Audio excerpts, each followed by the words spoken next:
Every year, rookies enter the NFL and they make a huge impact to the entire league. You're not going to want to miss out on what rookies are going to impact this year and possibly beyond.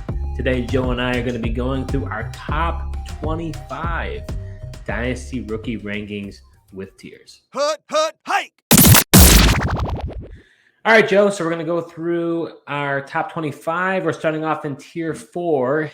You and I both have 7 players in this tier, so I'll list them out. At 25, I've got Marvin Mims. 24, Luke Schoonmaker. 23, Rashee Rice. 22, Devon Achane.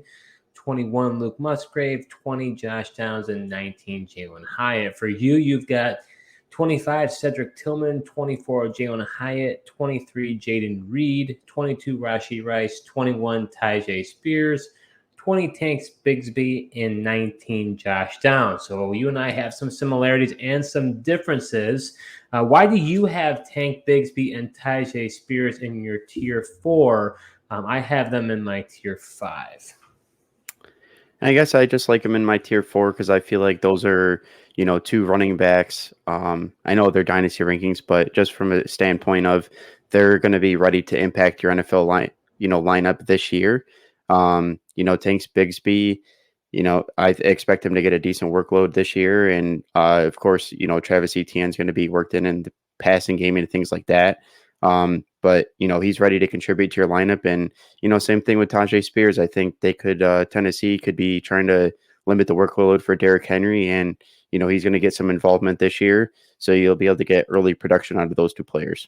Yeah, for me, when it comes to running backs, I definitely have a bias towards volume. And for me, these guys are change of pace backs.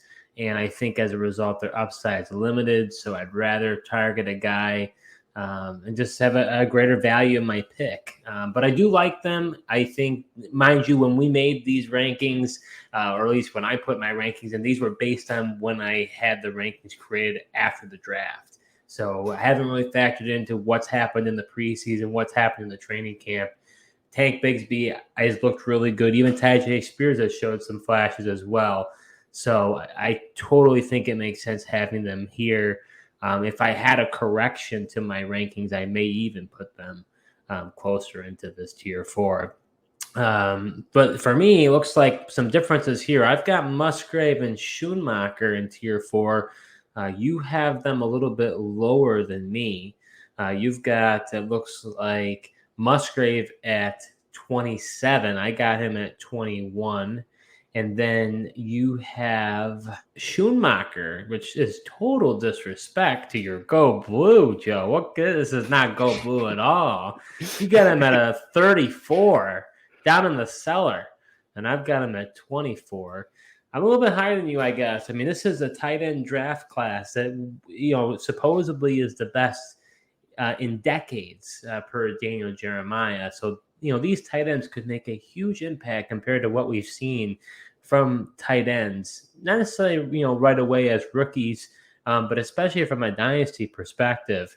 I think Musgrave has a really great opportunity to really step in and get a huge amount of targets for that Packers offense, which really doesn't have a marquee guy to really lead the way. He's already shown in camp some really great athleticism, so I like him. The question will be, can he stay healthy? Schoonmaker, I'm not liking what's going on with his injury stuff right now. And Jake Ferguson's looking pretty good.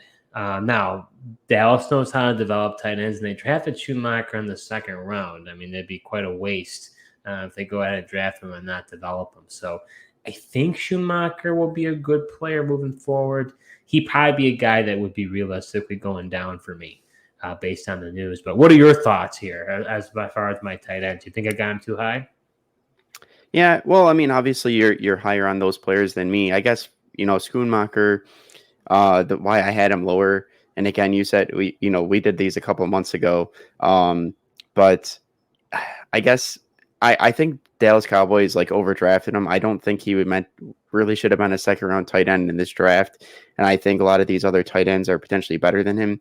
He was okay at Michigan. They didn't use him a whole lot. He was used, a lot as an inline blocker. He was pretty low in terms of, routes run as a tight end from that position. So I'm a little bit reserved. I think he could develop into something better. Like you mentioned, Dallas seems to have a way with tight ends. So, I mean, that's kind of why I had him lower, but I think Musgrave's interesting. I was a little concerned with how the Green Bay Packers offense is going to operate with Jordan Love. They always don't seem to, heavily utilize the tight end position. And then they also drafted Tucker Kraft as well. So then I was like, I don't really know who's going to be the guy, but I definitely like Musgrave as a talent. So, Joe, based on this list, obviously we've done, our rookie rankings a few months ago, more closer to the draft. What guy in this tier 4 do you feel like would be a riser for you if you could? And which guy are you really liking that you have in this spot? Yeah, honestly, just looking at a couple of guys. I mean, you hit on Tank's Bigsby is looking good thus far in preseason. You mentioned like in the volume guys. I mean, he could honestly be the volume guy for Jacksonville. We know ETN can't be that volume guy. He's that change of pace and big play guy. But then I think another guy potentially is, and I know you like him a lot as well, Steve. It would be Jaden Reed. I have him in tier 4. Maybe that was a little bit too low on my part, but he's a guy that's getting rave reviews in camp right now, and then has made some plays in preseason thus far as well. Yeah, one guy I really like in this tier right now is Jalen Hyatt. Speedster, really speed for days. Questions, could he develop the route tree? You saw that touchdown that he had in the preseason just recently, blew by a guy. I think David will know how to develop him. I think he could be a really good player for the Giants, who don't have an alpha receiver. So really like him. A guy who's on the rise for me that I probably would rise up higher is Rashee Rice. He's looking really good right now in camp and preseason. I kind of was spooked based on what happened to Sky Moore last year. And it's like, okay, he's a rookie, receiver. I probably should avoid him because of what happened with Sky Moore. But I don't know. I put this out on Twitter recently. I mean, is it that crazy to think that Rashee Rice isn't going to have a better season than Sky Moore? I don't know. I guess I have more faith in Sky Moore coming in his second year.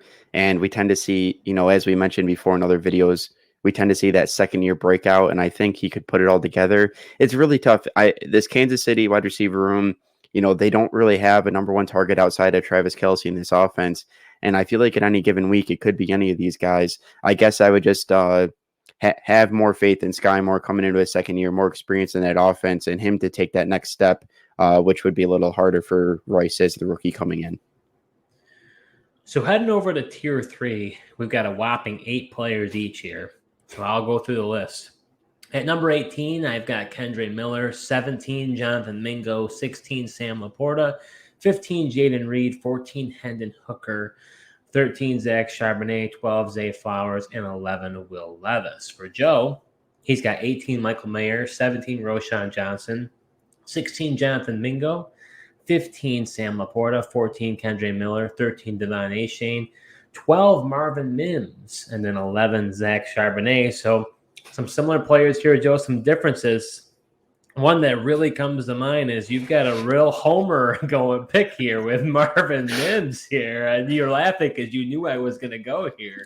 Yeah, having him as the number 12 ranked player. Is this just your Broncos fanhood showing here? It definitely could be. But after the draft, I mean, he was somebody that I really liked. I heard that he was like in high school and stuff. He was like an all Texas player. I think even possibly, right before he hit the college and went to Oklahoma there. I just like his big playability. And then honestly, he's going to get a great opportunity here in his rookie year to contribute to this Broncos offense. And I just feel like, the Broncos traded up for him. And Sean Payton really wanted him and wanted to shake up this receiver room. Definitely could be too high, but he is a good talent and has a lot of speed, and could see him making a lot of big plays. Yeah, I do like him, but as you saw, I had him at 25 compared to your 12. So you and I are pretty different when it comes to Marvin Mims. I think he could be good, just don't know if he'll be that good. And then we've got some differences here as far as the quarterbacks go. Now, mind you, we did this as a part of our league, which is a deep league, a 16-team league. I would also say this would be kind of a super flex type of ranking here. I've got Will Levis, completely different than you. You definitely do not like Will Levis. You have him at 33 compared to my 11, which is quite substantial. And then Hendon Hooker, you have at 28, and I have at 14. For me, I think that they have a lot more potential than you're giving them credit for. Hooker is going to be a red shirt. If Goff doesn't sign a contract extension, I think Hooker comes in. I think he's very talented. And I actually think the year off could help him because the big knock against him was being in that Tennessee Volunteer offense, which is it's almost an air raid type system, which, can he kind of understand the pro style offense, which is what the NFL runs. So I think that could help Hooker, and he's got a great amount of targets there with Amon-Ra St. Brown, Sam Laporta, who they brought in this year as a rookie tight end, and then they've got Jameson Williams and Jahmyr Gibbs. So I mean, he's got a great structure around him. And then for Levis, I don't know. I think he might be a guy that if I had an opportunity, I might drop him a couple knocks. But I do think he's still interesting. I think my biggest question, I think you'll agree with this, I just don't feel that confident in Mike Vrabel and his coaching staff developing him. But he's got the talent that I think he could be good. So that's kind of where I have him. But you disagree, obviously. So why do you disagree? Yeah, I don't know. I just was not a Will Levis guy. Not saying he's not talented, but I always wonder if he really has it, between the ears, is in, with his brain and being able to read defenses and play in the NFL. That's ultimately what separates the players, the good and the great players. And he's got all the, physical talent and the skills to do well, but, does he have it? Like I said, the brain power and stuff to read the defenses and, take that next step. And I guess that's where, I have my doubts with them. And like you mentioned, going to the Tennessee Titans where I don't have faith that they can develop them, although maybe it would helps a little bit that we see Malik Willis making a few strides here in his second year. So maybe over time, but I could also have Will Levis low, but I'm just not a Will Levis guy and don't have nearly as much faith in him as you do. But I will say, Hendon Hooker, I like his talent. I think if it wasn't for the injury, he easily could have been a first round pick. I have more faith in Hendon Hooker, being good in this league than I do with Will Levis. But I think the one thing that scares me and why I have him a little lower as well is that Goff factor in the Detroit Lions. I just don't know what they're going to do. Like, the Lions want to win, and if they're a good team with Goff, this year, I could just see them bringing him back, and I'm not convinced that they're just going to be ready to turn that page to Hooker. So in this tier, who's a guy that you are feeling good about being in this tier, and who's a guy who's ascending for you that if you could revisit it, he's probably going to be a lot higher? I guess for me, looking possibly Jonathan Mingo. He's a guy that he's bigger at 6'2". He's played pretty big in the preseason so far. Seems to have a decent rapport. He's running a decent amount of routes there. He's getting the targets, and it's not a really strong receiver room in Carolina. So if he can impress and emerge, he could turn out to be a top target in that offense. As far as who I'm feeling good in the tier, I'm feeling good about Kendre Miller. I know he kind of suffered that scary MCL. It's just interesting, man. The terminology these teams use, it's like, it was like, what did they say? Out indefinitely with the MCL. And then all of a sudden, like a week later, or a few days later, like he's back and then playing in the preseason game today and actually looked pretty good. So I think I got him in a good spot in this tier. It's interesting you say that. I actually feel the same way about Kendre Miller. I feel like running backs, they get people reach for them all the time. And so, thought is always running backs always get pushed up, but I feel like I got him in a right spot. I think he's going to be used kind of sparingly early on, but towards maybe the end, later end of the year. or if some injuries happen, he's going to start getting the role. And I think next year, I think he could be really good. I think he could, honestly, what we're seeing with Rashad White right now, with people from a dynasty perspective, people are all over him because Leonard Fournette left. I see the same thing happening for Kendre Miller. I think Jamal Williams is no long-term, option for them. They may even cut him and get him out of that contract. And Alvin Kamara, I think, could be gone as well. So then it's the Kendre Miller show. So I like him a lot. I think I'm in the right spot with him. I just don't think he's going to produce too early this season. And the riser for me that I definitely would have higher is Zay Flowers. I actually really like Zay Flowers. He was my favorite. Him and JSN, I'd say, but I really liked Zay Flowers. I just didn't like the fit in Baltimore. That was my problem. I liked him as a player, liked him as a prospect, but when he went to Baltimore, I kind of then moved him down in my rankings. But you've been seeing him in camp. I mean, he is absolutely electric. I mean, he is looking like he could be QB proof so long as he gets the targets. And Odell's old. He can't stay healthy.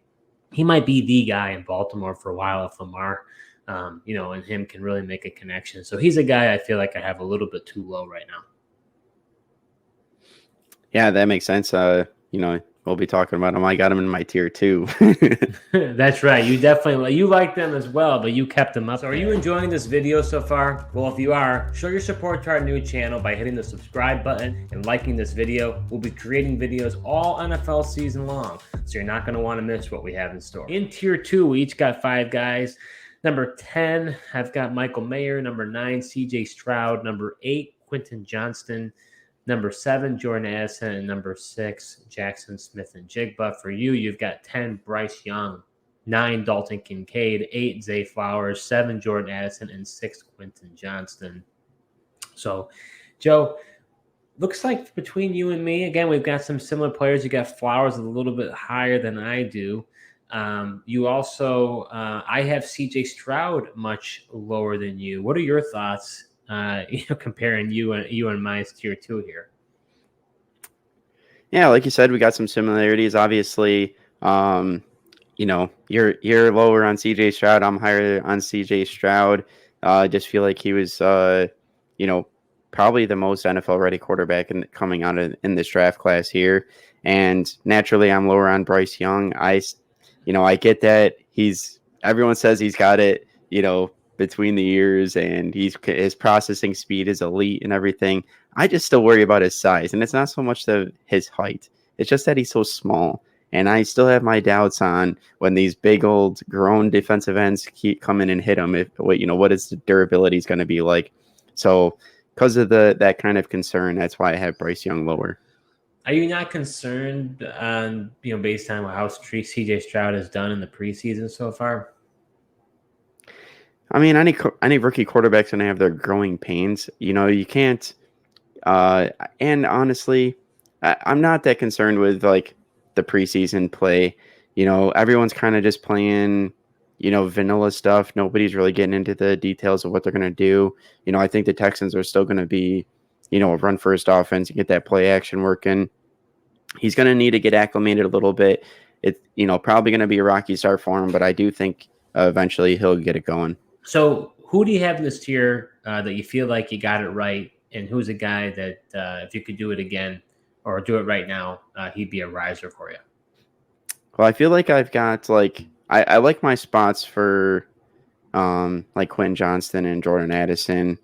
But like you said, I mean, Zay Flowers is definitely an up player, but I don't know if I'd be comfortable moving ahead of those 2 players though, but he's definitely a player that could be on the rise, and I will be keeping my eye on for sure.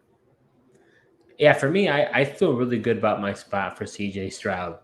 I think he's a very vanilla quarterback. I don't know if he's ever going to be that flashy to be really productive in a league. Doesn't have to be flashy, man. He's not going to be a league winner in fantasy football. It's not going to happen, Joe. He may not be a league winner, but I think he could be very solid. Okay, but if you're you don't want to draft a QB2. You want to draft a guy who could be a league winner or be a QB1. Fair enough. Okay, good. I sold you there. So I like I like where CJ Stroud's at for me because I just don't see that ceiling. I just see a possible like a good floor. A riser for me is Quentin Johnson. Really like Quentin Johnson. I think I got mixed up too much in the early draft talk about how he's he can't catch it with his hands. He's a body catcher. Everything we've seen so far from him, he's looked phenomenal. Him with that connection with Justin Herbert. Justin Herbert's a top 5 quarterback in this league. And those two could be a tandem for years to come. Mike Williams can't stay healthy. Keenan Allen's probably off a team next year. He's a guy that for me is definitely on the rise. And it's interesting, just in general, this wide receiver class. People say, "Well, it wasn't that good of a wide receiver class." That's what they say, and so you should avoid them. It's like, well, I don't know. JSN's looking pretty good. Quentin Johnson's looking pretty good. Zay Flowers, he's looking pretty good.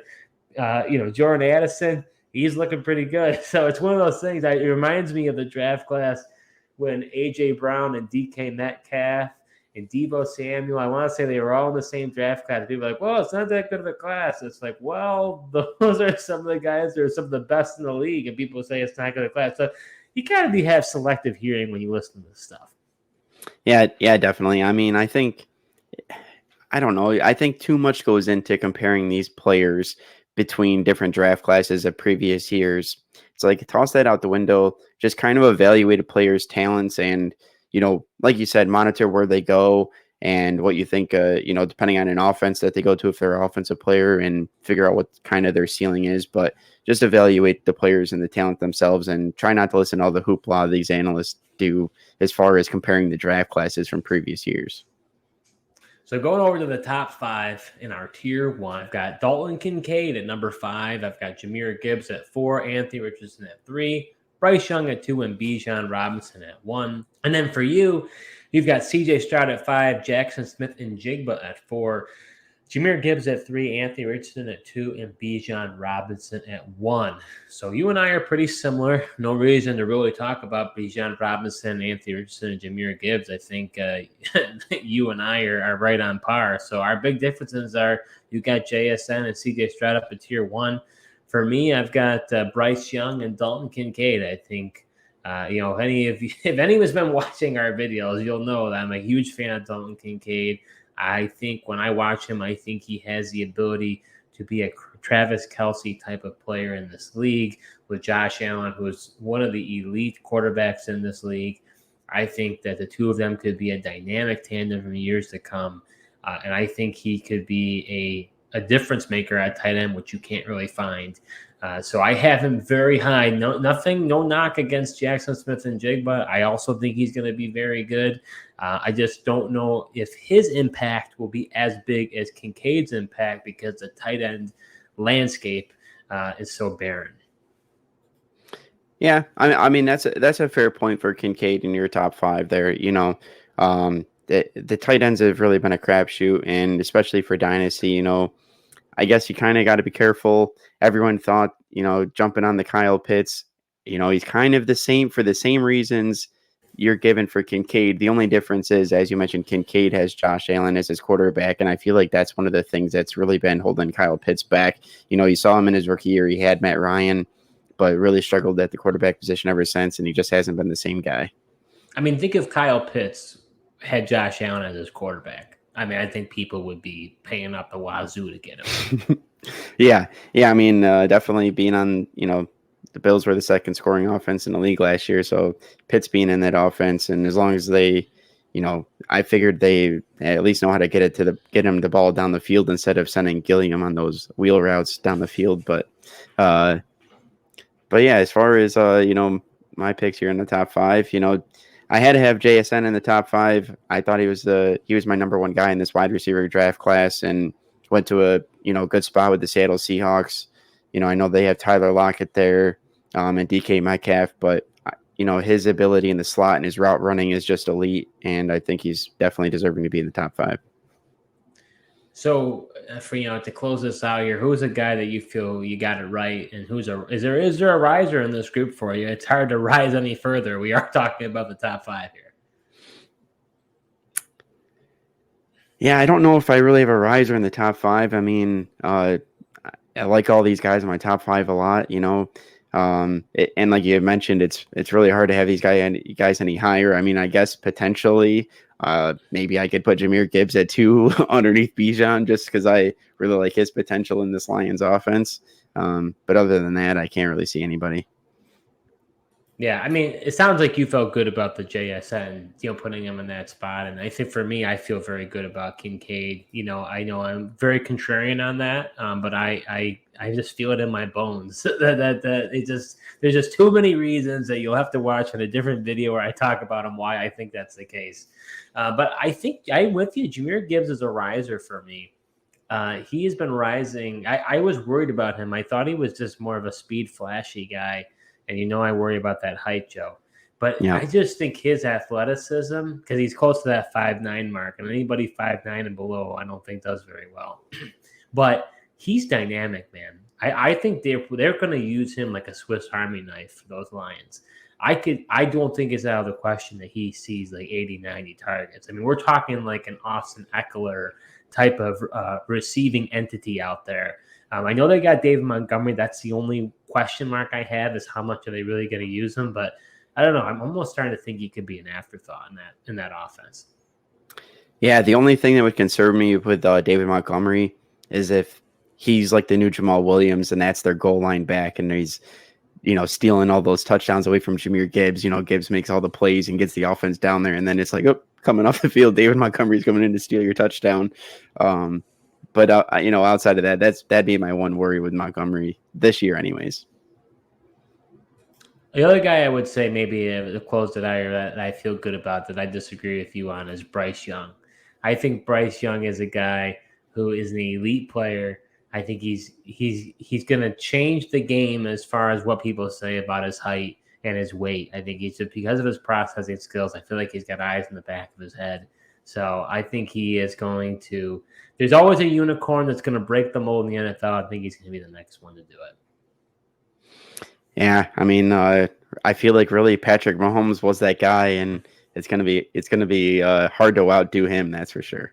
Well, I'm not saying necessarily he'll be Mahomes, but I'm just saying that I think he has that Mahomes type of ability to be able to see things that nobody else sees. And it's like, how on earth did he find that player and make that play? I just think he has that type of processing ability that is an elite trait of his. That's going to go a long way with a great coaching staff, which I think is an underrated component because when you have a solid coaching staff from head coach all the way down to quarterback coach, especially for a rookie, that's going to help immensely for their development. Yeah, definitely. I mean, that plays a huge part. That was a big reason why I have Will Levis lower and my concerns about their ability to develop him. He definitely has the coaching staff in place. I just guess that small frame I'm still concerned with, and how durable is he going to be and hold up over time. I mean, anytime you have a quarterback who changes offensive coordinators, like a revolving door, it doesn't help them, and it really falters their growth. Yeah, definitely. We've seen that in the NFL here time and time again, and sometimes all the guys need is a little change of scenery and a coach with a different philosophy, and a light switch comes off and they do better. Kind of like what we saw with Geno Smith. For years, everyone wrote him off. He goes into Seattle and something clicks with him, and he's a top 5 quarterback in fantasy. Yeah, absolutely. He was top 5 this year. So this rookie class is pretty good. So don't you listen to all those people out there. Joe and I are pounding the table telling you that the 2023 draft class is going to make a huge impact this season and beyond. Who knows about 2024? We'll get there. But for these guys right now, this is a good class. Make sure that you have some of these players on your roster. Thank you so much for watching, and until next time.